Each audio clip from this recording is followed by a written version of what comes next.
성도 여러분 반갑습니다. 오늘도 하나님의 은혜 가운데 우리 주님과 동행하는 삶을 살아내느라 수고 많으셨습니다. 이 저녁 시간 우리에게 주시는 하나님의 말씀을 듣고 또 함께 묵상하며 위로받고 새로운 힘을 얻는 귀한 은혜의 시간에 함께하는 여러분들에게 하나님의 크신 은총이 우리 성령의 놀라우신 능력이 충만하게 풍성하게 임하여 주실 줄로 믿습니다. 오늘 우리가 함께 은혜를 나눌 본문 말씀 구약성경 욥기서 42장입니다. 욥기 42장 1절부터 6절까지 있는 말씀 봉독합니다. 욥이 여호와께 대답하여 이르되 주께서는 못하실 일이 없사오며 무슨 계획이든지 못 이루실 것이 없는 줄 아오니 무지한 말로 이치를 가리는 자가 누구니이까? 나는 깨닫지도 못한 일을 말하였고 스스로 알 수도 없고 헤아리기도 어려운 일을 말하였나이다. 내가 말하겠사오니 주는 들으시고 내가 주께 묻겠사오니 주여 내게 알게 하옵소서. 내가 주께 대하여 귀로 듣기만 하였사오나 이제는 눈으로 주를 배옵나이다. 그러므로 내가 스스로 거두어드리고 티끌과 제 가운데에서 회개하나이다. 아멘.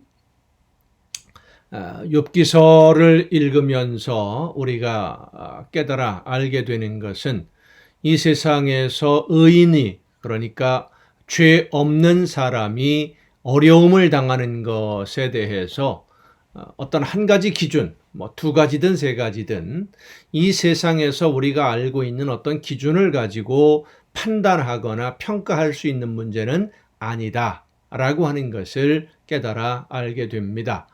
그러면 과연 하나님이 의인이 고난당하는 이런 모습들을 바라보시기만 하시는 것일까?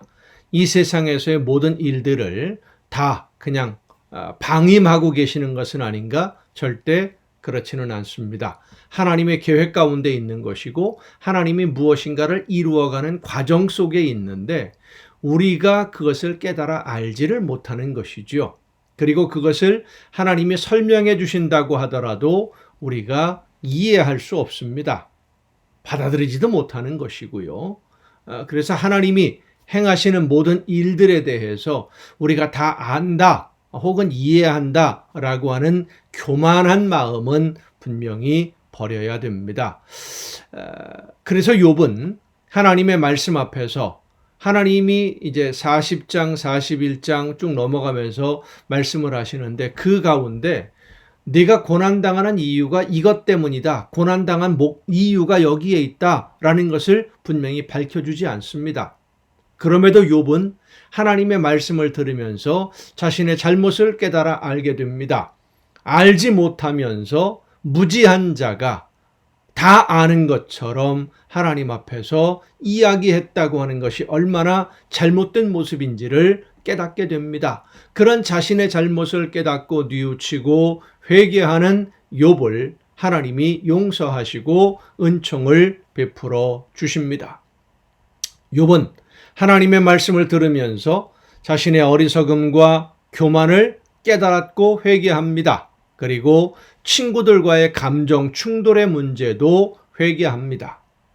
그 친구들을 위해서 하나님께 기도한다라고 하는 것은 그들과의 감정적인 그 갈등, 감정의 상처를 받았던 문제가 해결되었다는 것을 전제로 하는 것이죠. 진심이 없는, 진실된 마음이 없는 제물을 하나님은 받지 않으시기 때문입니다. 예물을 드리려 하다가 형제에게 원망 들을 만한 일이 생각나거든 제물을 놓아두고 가서 형제와 화해한 후에 와서 예물을 드리라 말씀하시는 예수님의 가르치심처럼 욥이 회개하고 하나님과의 관계에서 올바로 서게 되었을 때 이웃과의 관계도 회복되는 것입니다. 너희가 땅에서 매면 하늘에서도 매일 것이요 땅에서 풀면 하늘에서도 풀리리라고 말씀하시는 예수님의 말씀은 우리가 이 땅에서 서로 화해하고 용서할 때 하나님이 우리를 받아주시고 우리의 모든 삶을 인도해 주신다라고 하는 그런 약속의 말씀이기도 합니다. 욥은 자기가 왜 이런 고난을 당했는지 그 고난에 대한 숙제를 풀지는 못했습니다. 그러나 하나님을 만난 것으로 하나님이 여전히 자기를 보고 계시고 하나님이 자기의 모든 기도를 들으시고 내 모든 상황을 하나님이 아신다라는 것, 그것을 확인한 것으로 그는 만족했습니다. 하나님이 나를 여전히 바라보고 계신다고 한다면, 하나님이 모든 것을 주관하고 계신다고 한다면 합력해서 선한 열매를 거두게 될 줄로 믿었기 때문입니다. 성도 여러분, 욥과 같이 이해할 수 없는 아픔을, 어려운 일들을 견디어야 할 때가 있습니다. 그러나 하나님은 우리가 하나님의 말씀을 따라 순종할 때에 합력해서 선한 열매를 거두도록 우리의 걸음을 인도해 주심을 믿고, 그런 어려운 문제들 때문에 이웃에게 섭섭하거나 또 혹은 이웃을 원망하는 이런 불편한 감정들, 그런 감정들까지도 다 이제는 해결하고 용서하고 용납하며 하나님의 말씀 안에서 다시금 새롭게 하나님의 나라를 향하여 한 걸음 한 걸음 다가가는 저와 여러분이 될 수 있기를 간절히 바랍니다. 기도하시겠습니다.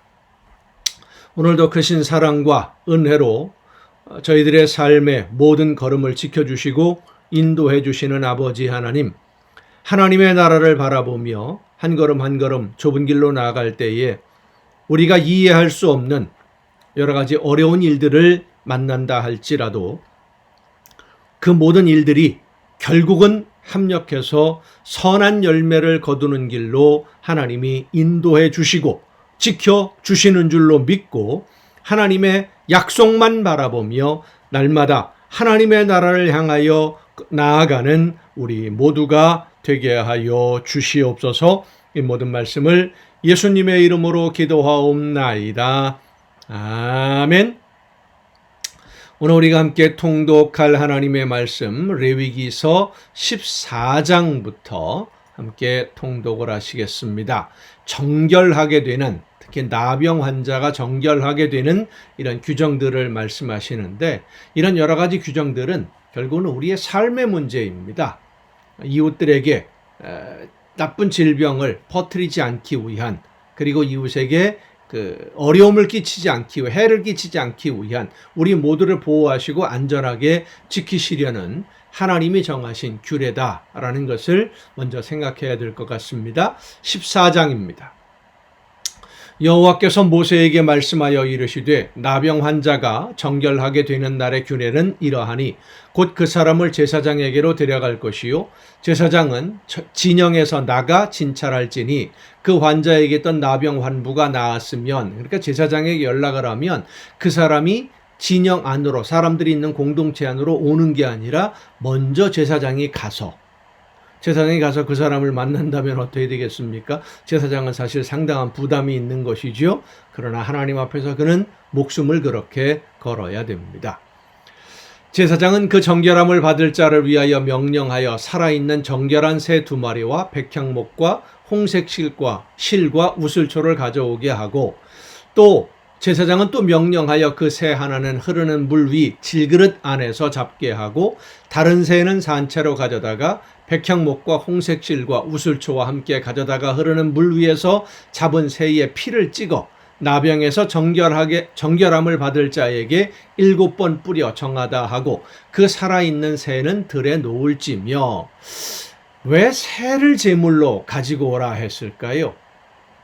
나병 환자가 정결하게 될 때에 공동체 마을에서 가족들로부터 완전히 이별을 당해서 혼자 생활하는 사람이 염소나 소나 이런 제물을 가지고 올 만한 힘이 없지요. 그러니까 새 2마리를 가져와라. 하나님은 하나님이 받으시는 것이 목적이 아니라 드리는, 그 제물을 드리는 그 사람의 처지와 형편을 충분히 인정해 주시고 돌보아 주시는 그러한 하나님이십니다. 정결함을 받는 자는 그의 옷을 빨고 모든 털을 밀고 물로 몸을 씻을 것이라. 그리하면 정하리니 그 후에 진영에 들어올 것이나 자기 장막 밖에 이레를 머물 것이요 일곱째 날에 그는 모든 털을 밀되 머리털과 수염과 눈썹을 다 밀고 그의 옷을 빨고 몸을 물에 씻을 것이라. 그리하면 정하리라. 여덟째 날에 그는 흠없는 어린 수양 2마리와 1년 된 흠없는 어린 암양 1마리와, 자, 또 갑자기 이제 그 비둘기에서 양으로 바뀝니다. 이것은 가족들이 준비할 수 있기 때문이라고 여겨집니다.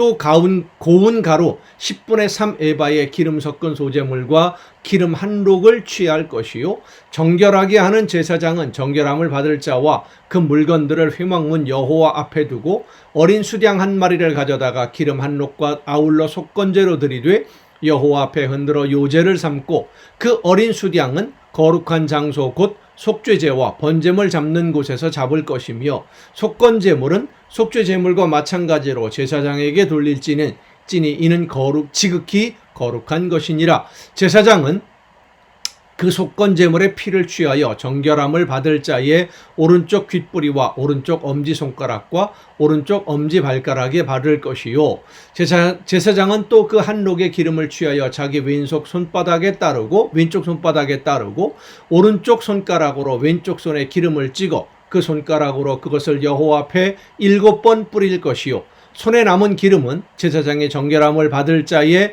오른쪽 귓뿌리와 오른쪽 엄지손가락과 오른쪽 엄지발가락 곧 속건제물의 피 위에 바를 것이며 아직도 그 손에 남은 기름은 제사장이 그 정결함을 받는 자의 머리에 바르고 제사장은 여호와 앞에서 그를 위하여 속죄하고 또 제사장은 속죄제를 드려 그 부정함으로 말미암아 정결함을 받을 자를 위하여 속죄하고 그 후에 번제물을 잡을 것이요 제사장은 그 번제와 소제를 제단에 드려 그를 위하여 속죄할 것이라. 그리하면 그가 정결하리라. 만일 그가 가난하여 그의 힘이 미치지 못하면 재물을 가지고 올 만한 그런 가정 형편이 안 되면 하나님은 무조건 어떤 기준을 딱 정해놓고 무조건 여기에 맞춰라 이렇게 하신 것이 아니라 그 사람의 처지와 형편을 살펴서 그렇습니다. 오늘도 그렇습니다.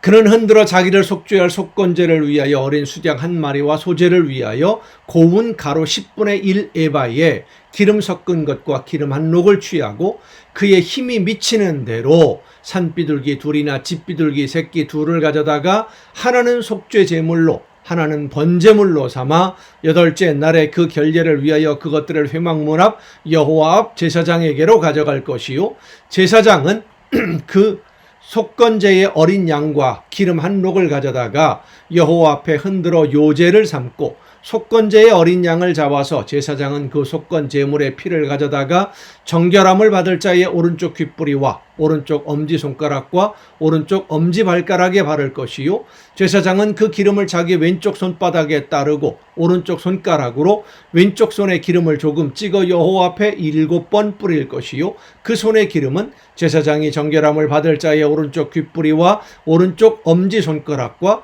오른쪽 엄지발가락 곧 속건 제물의 피를 바른 곳에 바를 것이며 또 그 손에 남은 기름은 제사장이 그 정결함을 받는 자의 머리에 발라 여호와 앞에서 그를 위하여 속죄할 것이며 그는 힘이 미치는 대로 산비둘기 1마리나 집비둘기 새끼 1마리를 들이되 곧 그의 힘이 미치는 대로 1마리는 속죄제로 1마리는 소제와 함께 번제로 드릴 것이며 제사장은 정결함을 받을 자를 위하여 여호와 앞에 속죄할지니 나병 환자로서 그 정결 예식에 그의 힘이 미치지 못한 자의 규례가 그러하니라. 그런데 여러분, 아무리 가난하고 재물이 없다고 할지라도 하나님 앞에 정결하게 되는 예식을 취할 때 아무 재물도 없이 그냥 와도 된다? 그렇게 말씀하시진 않습니다. 하나님 앞에 정말로 드려야 할 우리의 삶에 가장 소중한 것을 하나님 앞에 드릴 수 있어야 됩니다. 왜? 내 삶의 모든 것을 온전하게 하시는 하나님이시기 때문입니다. 그 감사함을 하나님에게 예물로 드리라, 제물로 드리라 라는 말씀이죠. 33절 여호와께서 모세와 아론에게 말씀하여 이르시되 내가 네게 기업으로 주는 가나안 땅에 너희가 이를 때에 너희 기업의 땅에서 어떤 집에 나병 색점을 발생하게 하거든 그 집주인은 제사장에게 가서 말하여 알리기를 우리 무슨 색점이 집에 생겼다 할 것이요. 제사장은 그 색점을 살펴보러 가기 전에 그 집안에 있는 모든 것이 부정을 면하게 하기 위하여 그 집을 비우도록 명령한 후에 들어가서 그 집을 볼지니 그 색점을 볼 때에 그 집 벽에 푸르거나 붉은 무늬의 색점이 있어 벽보다 우묵하면 제사장은 그 집 문으로 나와 그 집을 이레 동안 폐쇄하였다가 이레 만에 또 가서 살펴볼 것이요. 그 색점이 벽에 퍼졌으면 그는 명령하여 색점이 있는 돌을 빼내어 성밭 부정한 곳에 버리게 하고 또 집안 사방을 긁게 하고 그 긁은 흙을 성밖 부정한 곳에 쏟아버리게 할 것이요. 그들은 다른 돌로 그 돌을 대신하여 다른 흙으로 집에 발을 찌니라. 돌을 빼내며 집을 긁고 고쳐 바른 후에 색점이 집에 재발하면 제사장은 또 가서 살펴볼 것이요. 그 색점이 만일 집에 퍼졌으면 악성나병인즉 이는 부정하니 그는 그 집을 헐고 돌과 그 제목과 그 집의 모든 흙을 성 밖 부정한 곳으로 내어갈 것이며 그 집을 폐쇄한 날 동안에 들어가는 자는 저녁까지 부정할 것이요. 그 집에서 자는 자는 그의 옷을 빨 것이요. 그 집에서 먹는 자도 그의 옷을 빨 것이니라. 그 집을 고쳐 바른 후에 제사장이 들어가 살펴보아서 색점이 집에 퍼지지 아니하였으면 이는 색점이 나은 것이니 제사장은 그 집을 정하다 하고 그는 그 집을 정결하게 하기 위하여 새 2마리와 백향목과 홍색 실과 우슬초를 가져다가 그 새 하나는 흐르는 물 위 질그릇 안에서 잡고 백향목과 우슬초와 홍색 실과 살아있는 새를 가져다가 잡은 새의 피와 흐르는 물을 찍어 그 집에 7번 뿌릴 것이요. 그는 새의 피와 흐르는 물과 살아있는 새와 백향목과 우슬초와 홍색 실로 집을 정결하게 하고 그 살아있는 새는 성밖 들에 놓아주고 그 집을 위하여 속죄할 것이라. 그러면 정결하리라. 이는 각종 나병 환부에 대한 규례니 곧 옴과 의복과 가옥의 나병과 돋는 것과 뽀루지와 색점이 어느 때는 부정하고 어느 때는 정함을 가르치는 것이니 나병의 규례가 이러하니라. 자, 이 말씀을 보면 집에 이런 곰팡이나 같은 질병의 원인이 생기면 그 집을 정결하게 하고 드리는 제물은 새 2마리입니다. 사람은 암소, 수량이나 수염소 이렇게 제물이 훨씬 더 커져요. 사람의 생명이 훨씬 더 소중하기 때문입니다. 이 세상 그 어떤 제물로도 비교할 수 없는 것이죠. 15장입니다. 여호와께서 모세와 아론에게 말씀하여 이르시되 이스라엘 자손에게 말하여 이르라. 누구든지 그의 몸에 유출병이 있으면 그 유출병으로 말미암아 부정한 자라. 그의 유출병으로 말미암아 부정함이 이러하니, 유출병이라고 하는 것은 혈루증입니다. 피가 계속 흘러나오는, 피가 멈추지 않는 그러한 질병을 말합니다. 곧 그의 몸에서 흘러나오든지 그의 몸에서 흘러나오는 것이 막혔든지 부정한즉 유출병 있는 자가 눕는 침상은 다 부정하고 그가 앉았던 자리도 다 부정하니 그의 침상에 접촉하는 자는 그의 옷을 빨고 물로 몸을 씻을 것이며 저녁까지 부정하리라. 유출병이 있는 자가 앉았던 자리에 있는 자는 그의 옷을 빨고 물로 씻을 것이요 저녁까지 부정하리라. 유출병이 있는 자의 몸에 접촉하는 자는 그의 옷을 빨고 물로 몸을 씻을 것이며 저녁까지 부정하리라. 유출병이 있는 자가 정한 자에게 침을 뱉으면 정한 자는 그의 옷을 빨고 물로 몸을 씻을 것이며 저녁까지 부정하리라. 유출병이 있는 자가 탔던 안장은 다 부정하며 그의 몸 아래에 닿았던 것에 접촉한 자는 다 저녁까지 부정하며 그런 것을 옮기는 자는 그의 옷을 빨고 물로 몸을 씻을 것이며 저녁까지 부정하리라. 유출병이 있는 자가 물로 그의 손을 씻지 아니하고 아무든지 만지면 그 자는 그의 옷을 빨고 물로 몸을 씻을 것이며 저녁까지 부정하리라. 유출병이 있는 자가 만진 질그릇은 깨뜨리고 나무 그릇은 다 물로 씻을지니라. 유출병이 있는 자는 그의 유출이 깨끗해지거든 그가 정결하게 되기 위하여 이레를 센 후에 옷을 빨고 흐르는 물에 그의 몸을 씻을 것이라. 그리하면 그가 정하리니 8째 날에 산비둘기 2마리나 집비둘기 새끼 2마리를 자기를 위하여 가져다가 회막 문 여호와 앞으로 가서 제사장에게 줄 것이요 제사장은 그 한 마리는 속죄제로 다른 한 마리는 번제로 드려 그의 유출병으로 말미암아 여호와 앞에 속죄할지니라. 설정한 자는 전신을 물로 씻을 것이며 저녁까지 부정하리라. 정수가 묻은 모든 옷과 가죽은 물에 빨 것이며 저녁까지 부정하리라. 남녀가 동침하여 설정하였거든 둘 다 물로 몸을 씻을 것이며 저녁까지 부정하리라. 어떤 여인이 유출을 하되 그의 몸에 그의 유출이 피이면 이레 동안 불결하니 그를 만지는 자마다 저녁까지 부정할 것이요 그가 불결할 동안에는 그가 누웠던 자리도 다 부정하며 그가 앉았던 자리도 다 부정한즉 그의 침상을 만지는 자는 다 그의 옷을 빨고 물로 몸을 씻을 것이요 저녁까지 부정할 것이며 그가 앉은 자리를 만지는 자도 다 그들의 옷을 빨고 물로 몸을 씻을 것이요 저녁까지 부정할 것이며 그의 침상 위에나 그가 앉은 자리 위에 있는 것을 만지는 모든 자도 저녁까지 부정할 것이며 누구든지 이 여인과 동침하여 그의 불결함에 전염되면 이레 동안 부정할 것이라. 그가 눕는 침상은 다 부정하니라. 예수님을 찾아왔던 12년 동안 이 유출병, 혈루증을 앓던 여인이 이러한 상태에서 사람들이 많이 모여 있는데 그걸 비집고 예수님을 만나러 왔다라는 것을 생각해야 됩니다. 만일 여인의 피의 유출이 그의 불결기가 아닌데도 여러 날이 간다든지 그 유출이 그의 불결기를 지나도 생리 때를 말하는 겁니다.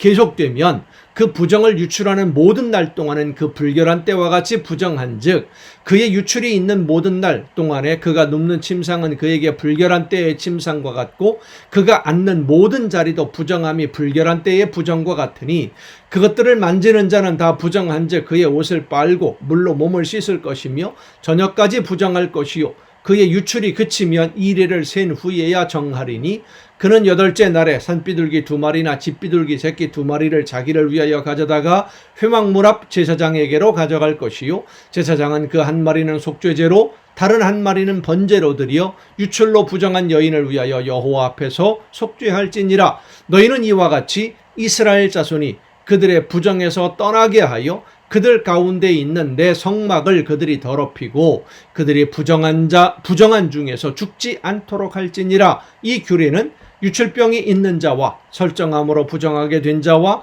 불결기를 앓는 여인과 유출병이 있는 남녀와 그리고 불결한 여인과 동침한 자에 대한 것이니라. 아멘. 여러분 오늘도 수고 많으셨습니다. 내일 또 정한 이 시간에 여러분 모두 이 가정예배 시간을 통해서 함께 만나고 은혜를 누리며 우리의 가정을 천국으로 이루어갈 수 있기를 간절히 바랍니다. 내일 뵙겠습니다.